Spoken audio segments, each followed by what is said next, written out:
ফ্রিজটা দিয়ে থিয়েছি, ফ্রিজটা আবার ফিটিং করতে হইব। আবার বাচ্চারা পড়বো, বাচ্চারা আইনার সুযোগ পাবো না। বাইরে প্রচুর বাতাস, দরজা খুলে রাখি, বাতাসে খালি দরজা বাইরে যায়। তো এখন ফ্রিজটা ফিটিং করুন। এই যে সব টাইম নিয়ে গেছে গা, ধুয়ে রাখছিলাম, শুকাই গেছে।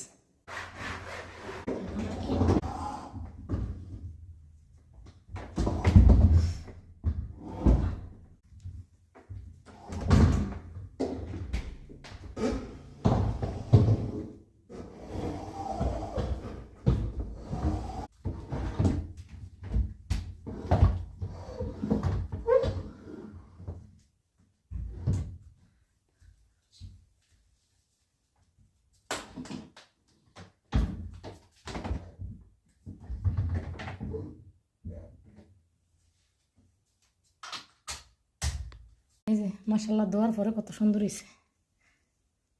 এখন আর কি ফিটিং করে পরে লাইন দিয়ে দিন।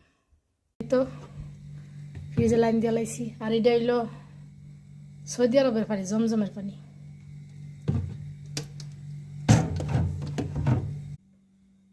ভালো থাকবেন সবাই।